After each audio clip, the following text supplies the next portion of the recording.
Welcome to the Hub, where the travel industry is together under one roof. This is the morning show.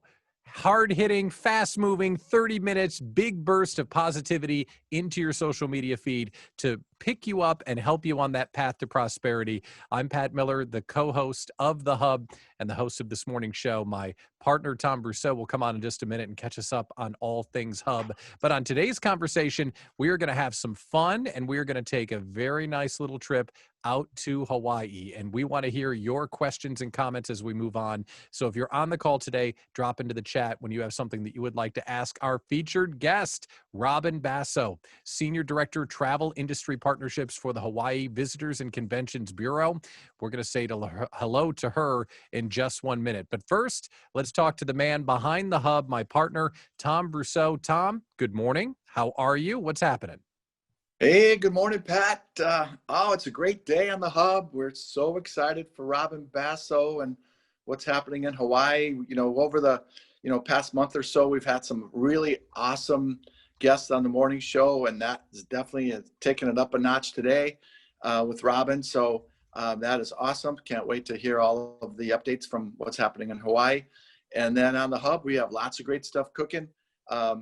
We are following up on last week's morning show. If you had the chance to attend our conversation with Randy Otts, we identified some really great opportunities and watch for some really exciting news coming out on that in the very near future. So welcome, everybody. Enjoyed the show today and looking forward to it. Thanks. Yes, thanks, Tom. Let's go to Danielle Whitmore. Danielle, what's happening in the travel communities and how are you today? Good. How are you guys? Nice to see you, Robyn. Everything's great. We've had a very busy week. I've been working with our friends in Costa Rica this week. We are working with a couple of hotels that I think that you'll be excited to see join the Hub very soon. We're getting them in right now. And yesterday, James Taylor hosted his first coffee talk, which was super fun, and we had a great turnout. So he shared a lot of information. We got a couple of hotel updates. And as I said before, as Costa Rica continues their opening plans, James is going to host more of those update sessions so he can keep us informed on the air connectivity as it opens and some of the destination information that's coming out of the government as it's open. So make sure you all join the next one. It was really fun. And yeah, it was good. Well, thanks, Danielle, and thanks for your leadership there. And if you missed the coffee talk, don't miss the next one because he's so much fun, and it's a great little piece of programming. Well, we've got a long way to go to learn a lot about a beautiful place. So let's welcome in the star of today's Hub Morning Show, Robyn Basso, Senior Director, Travel Industry Partnerships for the Hawaii Visitors and Conventions Bureau. Robyn, good morning, and how are things with Hawaii? Oh, good morning. Aloha, everyone. We're thrilled to finally have a reopening date. We know that everyone's been anxiously awaiting for the destination to reopen again for visitors from the mainland. So that date is October 15th. So they're going to begin pre-testing protocols so we can start welcoming visitors to the destination. So we're thrilled to finally have that date. We know that it's been, somewhat frustrating for a lot of people, for us, for hoteliers, for travel advisors, when the extension of the quarantine when it kept being extended. But as you can imagine, as still a small island community, it was really important to always prioritize the health and safety of the community, of the visitor industry employees, of potential visitors. Not only were we seeing some spiking on the island of Oahu in particular, which was addressed with a lot of strict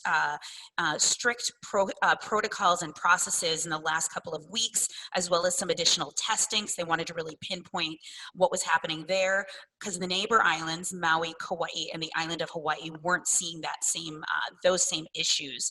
And also in watching the cases in the islands, what we also do is we watch cases in some of our key inbound markets. So as you know, some of the West Coast have seen some surging in California and Arizona and Washington State. So just kind of of keeping an eye on all those different factors, it was really important that we continue to prioritize health and safety. And so now the governor is saying, hey, we need to reopen, we need to do it in a safe way. So they're working on finalizing those pre-testing protocol procedures. That's a lot of P's I just said in one sentence. So, and I'm happy to share some details with everyone, because I know everyone has a lot of questions.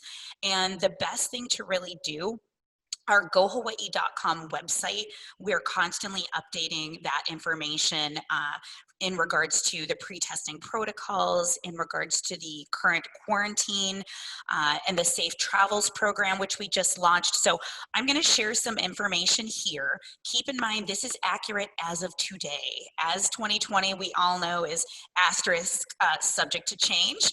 I think we're very used to that this year. So I'm going to share this information, but again, I encourage you to go back to that gohawaii.com website.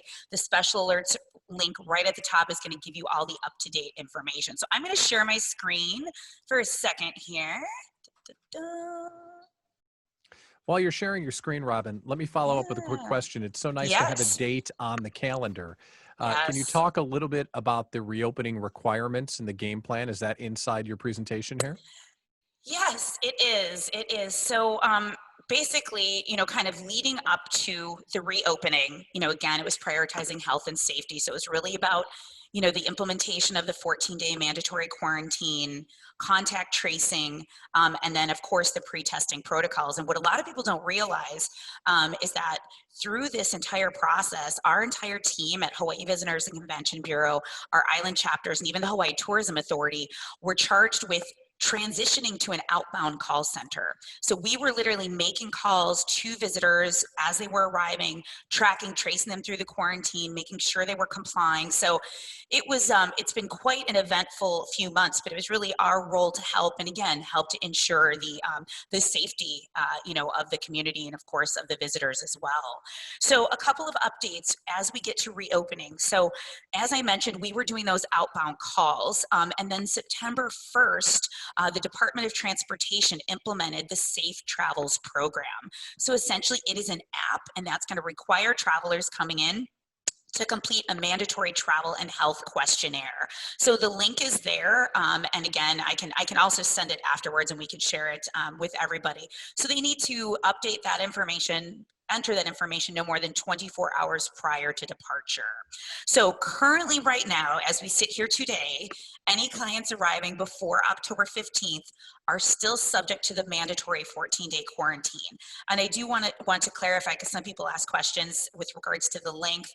It is the 14 days or it is the duration of their stay, whichever is shorter. So if somebody comes for 5 nights total, it's 5 nights. If they come for a week, it's a week. So, but 14-day is the longest of that mandatory quarantine. So pre-testing is set to begin October 15th. And I want to share with this because it's changed a little bit in the last couple of days, and I do want to share with everyone, the process is not 100% finalized. They continue to kind of work together, the Department of Health, Department of Transportation, on putting all of these, last details together. But right now, the governor held a press conference yesterday at 2:30 Hawaii time, and basically kind of shared that travelers that take this COVID test within 72 hours of the last leg of departure, okay, that's a little bit different, and they present a negative result upon arrival, they can bypass that 14-day quarantine. So at one point it was upon arrival that 72 hours upon arrival. It was then it was just upon departure. Now he's shared later, which we're waiting for them to update the website, just shared last night, that is 72 hours of the last leg of departure. So we're waiting for more details on that. So visitors have to take the pre-test. If travelers take the pre-test and are still awaiting the results upon arrival, they need to quarantine until they can provide that negative test result. As I looked through some of the information in the Safe Travels app, it looks like there is a way that that visitors can upload that information to the app. So that information is on the website as well. So a couple of specifics regarding the testing. So the test that's required is the NAAT test. So that's a nucleic acid amplification test. And that is needs to be performed using a nasal swab and run through a CLIA lab. So again, all these details are on the website. So all travelers are going to be required to test regardless of age. Of course, as you can imagine, tests will be at the expense of the travelers. We are not going to be providing any tests given on site upon arrival at this time. So not to say that that's always been the case, but if you think about just the sheer numbers, typically in Hawaii, we have upwards of 30,000 arrivals per day. Now we have a few hundred. Of course, as Hawaii reopens, those numbers will increase, but it's really just an issue of the number of tests as well as logistics as how you could even, handle, those types of numbers upon arrival. Keep in mind that those that choose not to take a test in advance right now are subject to the quarantine. So I know there was an announcement by United Airlines. I don't know if it was last night or if it was earlier today, but there was an announcement about testing. I am checking with our executive team in Hawaii about how that could change things. But currently, the situation as we know it is that the pre-tests have to be done in advance, okay, 72 hours. And those that choose not to take that test in advance are subject to the quarantine. Again, I want to share, the important information is updated at gohawaii.com. I've also gotten some questions from advisors about inter-island travel. Currently, there is an inter-island air travel quarantine. So even right now, local people that want to travel, say from Oahu to Kauai, Maui, or the island of Hawaii, are subject to a 14-day quarantine. And that was because the cases were spiking on Oahu, and we don't want that to happen on the neighbor islands. Currently, we don't have any update on what that process will be moving forward on October 15th. We know that currently that is still in place, the inter-island air travel quarantine. Keep in mind also there are statewide mandates, which the 14-day quarantine is a statewide mandate. However, each island also has their own county, right? So Oahu is its own county, Maui, Kauai, and island of Hawaii. So sometimes rules vary by county. So what you may find moving forward is that, so if the state says there's no inter-island travel quarantine, if they say that, the individual islands or counties can also implement their own specific rules with regards to quarantine if they do get the governor's blessing on that. So yes, Pat?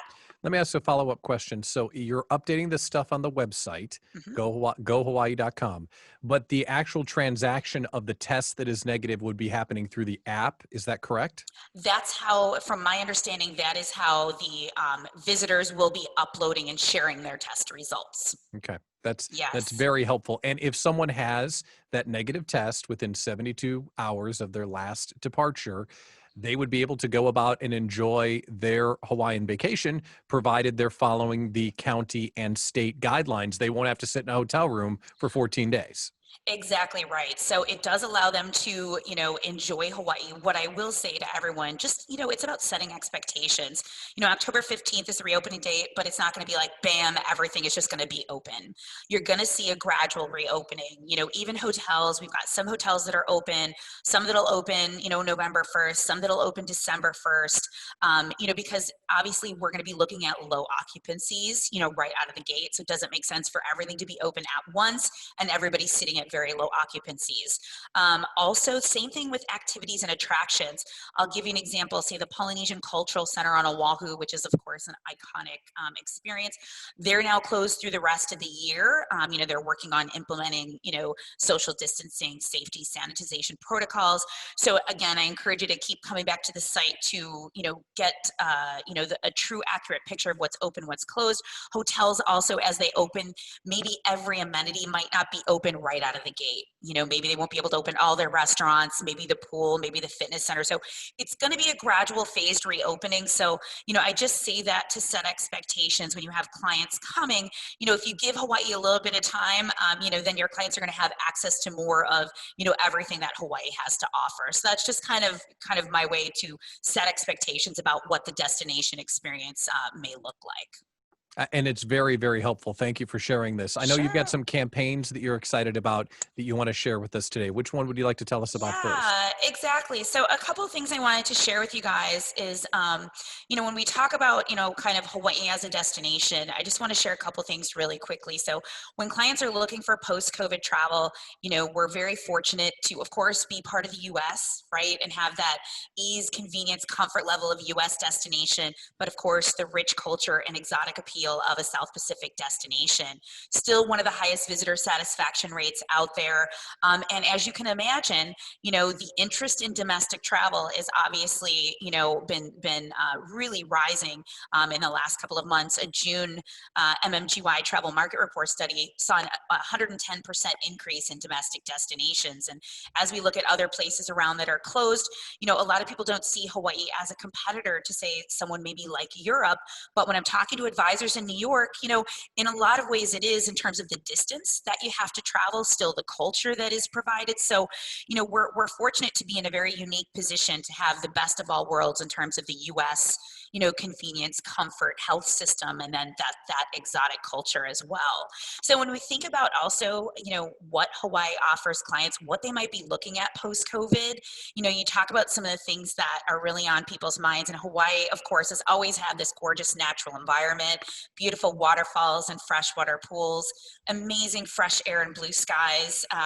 Probably some of the freshest air that we've experienced in a long time, and wide open spaces. Just with the nature of Hawaii, over 75% of our visitors rent cars. It's about getting out off the beaten path and experiencing the destination at your leisure. Great way to social distance. And clean, clear waters. You would not believe some of the imagery I've seen in Hawaii without all those visitors, going from 30,000 arrivals per day to a couple hundred. The water is crystal clear and blue. The marine life and the coral is just regenerating. It's really going to be spectacular for visitors as they return. And of course, that welcoming spirit of aloha is something that is synonymous with Hawaii. And of course, after everyone's been sequestered and stuck at home for so long, who doesn't want to travel to a destination that, they feel so welcomed by the local people. And I wanted to share a little bit about our marketing campaigns, as you'd mentioned. And all of our marketing, no matter what's happening in the travel landscape going through this pandemic, after 9/11, we really stay true to what makes Hawaii unique. And that's our brand pillars. We talk about the diversity of the islands, diversity of the destination, of the culture, of the people. We talk about the jaw-dropping natural beauty, from waterfalls to lunar landscapes to beautiful oceanscapes, and of course that aloha spirit, as I mentioned. But everything we do is on the basis of the Hawaiian culture, because it is something that truly sets us apart from any destination out there, and it's something that our mutual clients are looking for as well. And what we found in research, people are very interested and want to engage in the culture, and that really morphed into our Hawaii rooted marketing campaign. And we really encourage you guys to look at some of these videos and share as we get closer to reopening.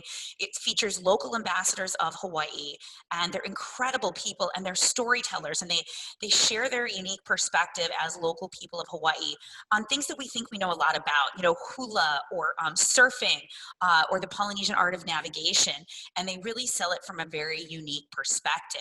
We have, let's see, if I'm not sure if my video is going to play in this, but we're going to give it a try and see if it does. And if not, I can share this with you guys after the fact. So this is a little video that kind of encapsulates the whole program. Culture needs to be shared. A lot of people never see us for who we are because they never get to see the culture. Hawaiian Islands have this mana, have this energy calling to us. We come from a very special place. It's very important to keep all of these things going. If nobody does it, then who will?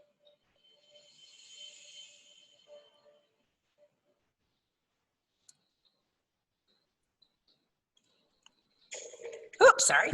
There we go. All right, so hopefully we were able to see that. If not, all of our videos are available on hawaiirooted.com.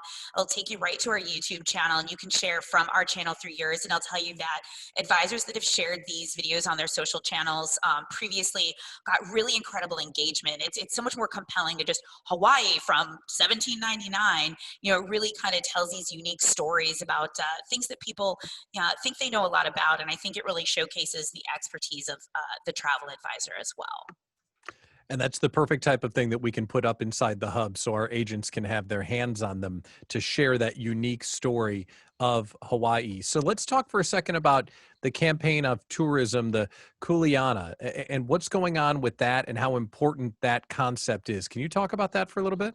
Yes, I'd be happy to, Pat. Tourism kuleana, if you're not familiar with the term kuleana in Hawaiian, it translates to mean responsibility. And prior to February, we were on track to, for our 9th consecutive year of record-setting growth of visitor arrivals, visitor spend, air seats into the market.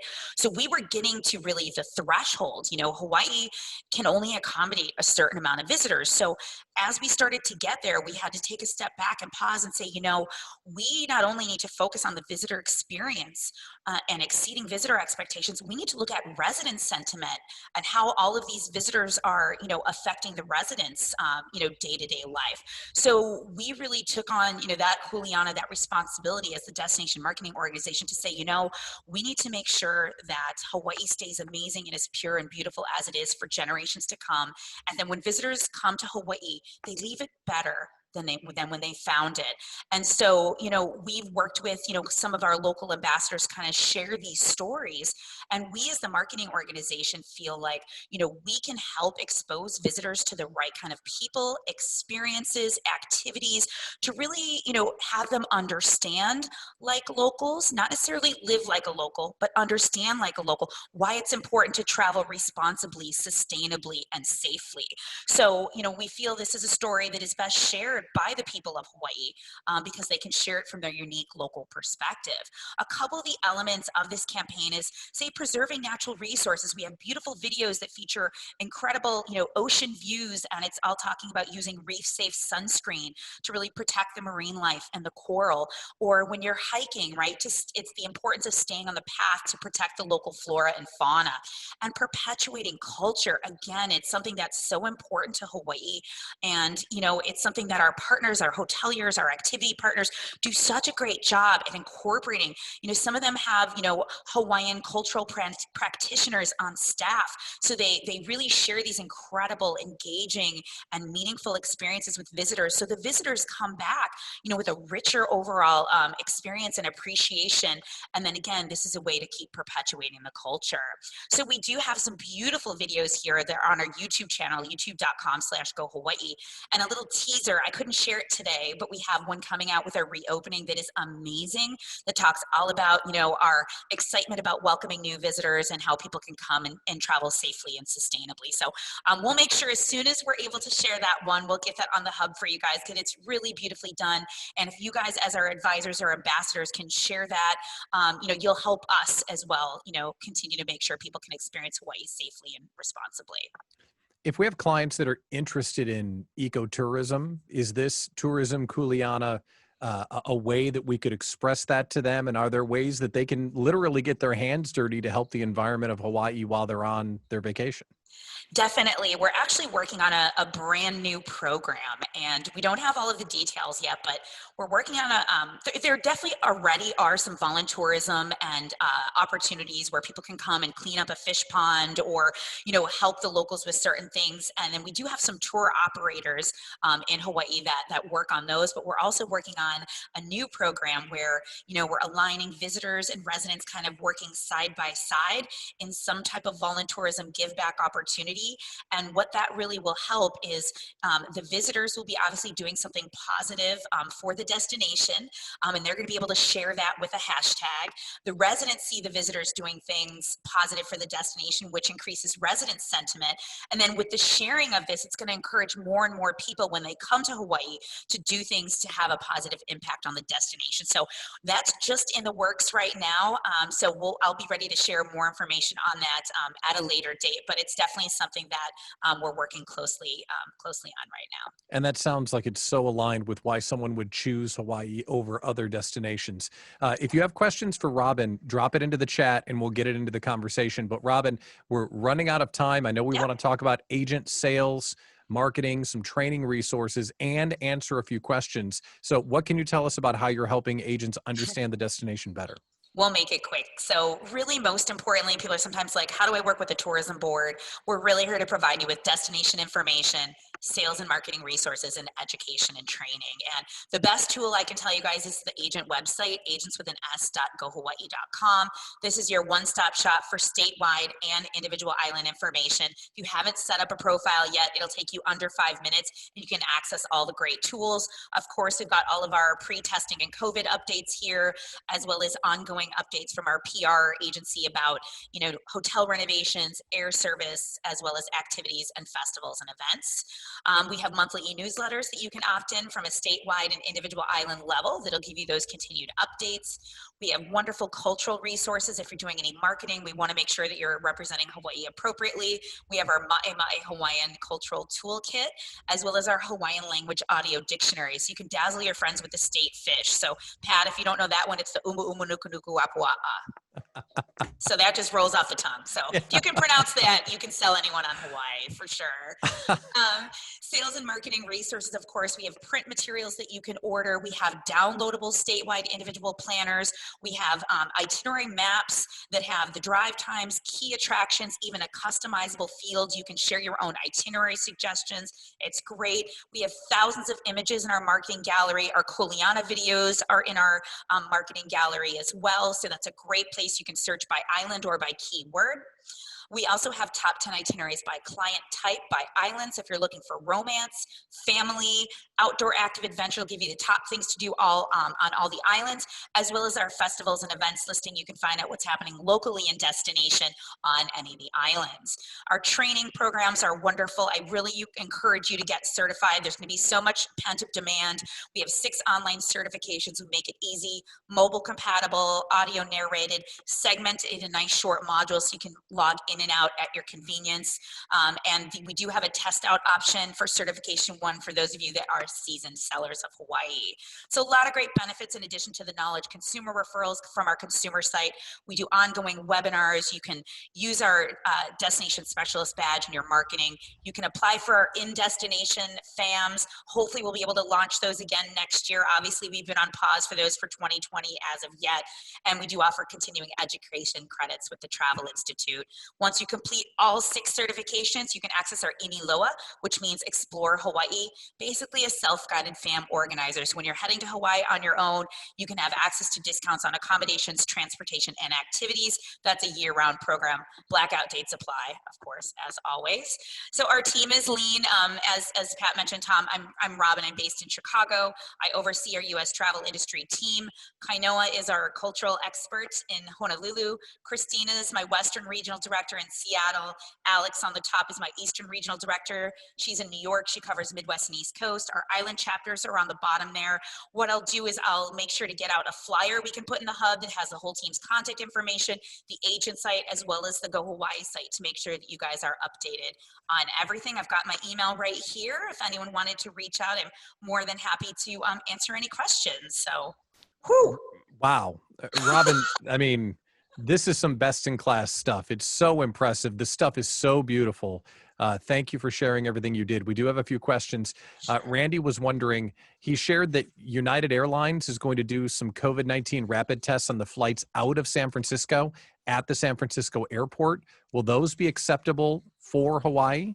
Randy, it's a great question. I'm actually this morning, I emailed, we're dealing with a 5-hour time difference for Hawaii. So I emailed my team because, right now they didn't have any reference to that, but I'm checking. And so if there's a way where we can get an update to everyone, Pat, that'll be great. Hopefully I'll know something by later today and I'll make sure that everybody's aware.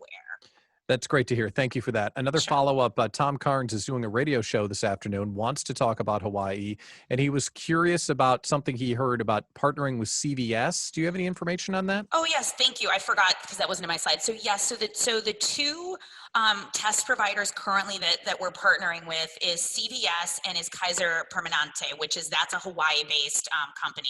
So those are the two as it stands currently. I think they are exploring some partnerships. I do recommend, because I'm right now waiting for our leadership team to share some information. What I would do is try to reach out to some of the local CVSs, see if they're familiar with the testing, and also your insurance provider might have some additional information. But currently, as it stands today, those are the two providers that we're partnering with for tests. That's great. That's great. Robyn, this is really fantastic stuff. Let's share this information inside the hub so everyone can understand how they can get information to send folks to Hawaii.